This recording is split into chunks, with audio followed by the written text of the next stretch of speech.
बढ़ता जाएगा, ठोकरें बढ़ती जाएंगी, अंधकार में ठोकरें खाते जाएंगे, तो उनका क्या होगा, दिन और छोटा होता जाएगा। भय भरा हुआ है, कल क्या होगा मालूम है।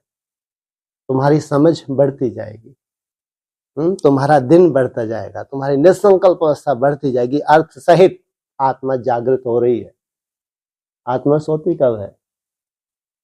जब देह भान होता है। जितना देह भान अधिक है उतनी ही आत्मा सो रही है। इसे नास्तिक सब सो रहे हैं, आस्तिक जागते हैं। अध्यात्म सिखाता है तुमको देह से ऊपर उठना, वो है जागरण। देह के युक्त, देह से घुसे रहना, देह के आधार से सब कुछ खाना पीना घूमना फिरना, ये धक्के खाना, ये है नास्तिकता।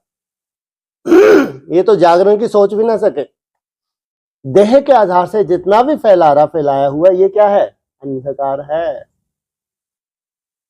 देह से तुम ऊपर उठ जाते हो, ये है उजाला।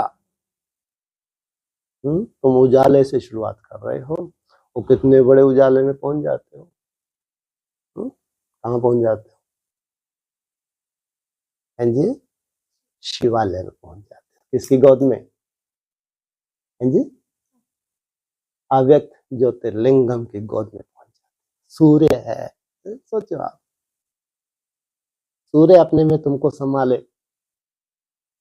उस ज्योति में तुम्हारी ज्योति क्या हो जाए? लीन हो जाए।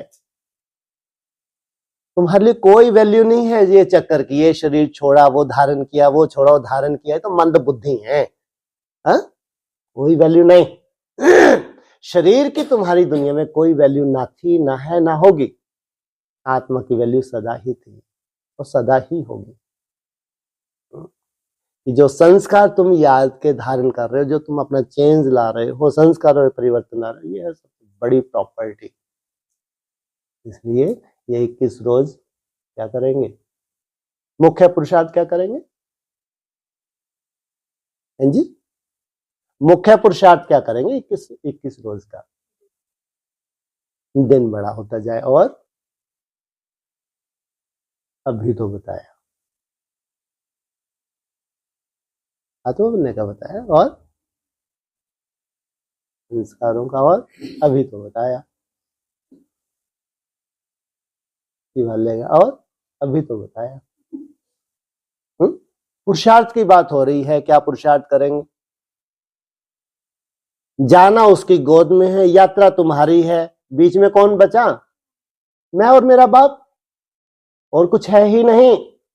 तुम्हारी यात्रा खंडित है। अगर कोई भी है, चाहे लौकिक है चाहे अलौकिक है, खंडित है यात्रा, ध्यान रखना। भक्ति मार्ग की यात्रा है, मरोगे अनिश्चय होके मरोगे। देह तो सबको छोड़नी, देह तो सबको छोड़नी है। जब मारा मारी आएगी ना, अभी आगे चल के कोरोना का बाप आएगा ना, ऐसे निपट जाएंगे, ऐसे निपट जाएंगे।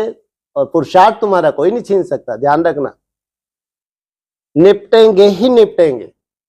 ये 10 साल है, बहुत सुंदर समय तुम्हारे लिए, वो भी खास, जबकि पूरा नर्क बन जाएगा। पूरा संसार, जो इतना सुंदर संसार है ब्राह्मणों का, ये नर्क बन रहा है, तो उस संसार की क्या वैल्यू है? वैल्यू है तो तुम्हारी आत्मा की वैल्यू, वैल्यू है तो उस परमात्मा की वैल्यू, और किसी कोई वैल्यू। तुम्हारी वैल्यू से प्रकृति तुम्हारी सतो प्रधान हो जाती है। इसलिए कहते आत्मा परमात्मा और ये अविनाशी है, बस बाकी सब क्या है? विनाशी। ये है समझ। इसलिए तुमको ये शरीर किस लिए मिला है? इसलिए हाँ, इससे इतना सुंदर पुरुषार्थ कर ले इस शरीर से कि जन्म जन्मांतर की मेरी प्यास बुझ जाए।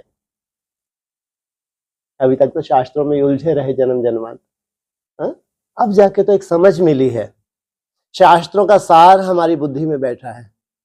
इसमें वो भक्ति मार्ग की तरह चले तो कोई समझ थोड़ी है, इसको बेसमझी ही कहेंगे।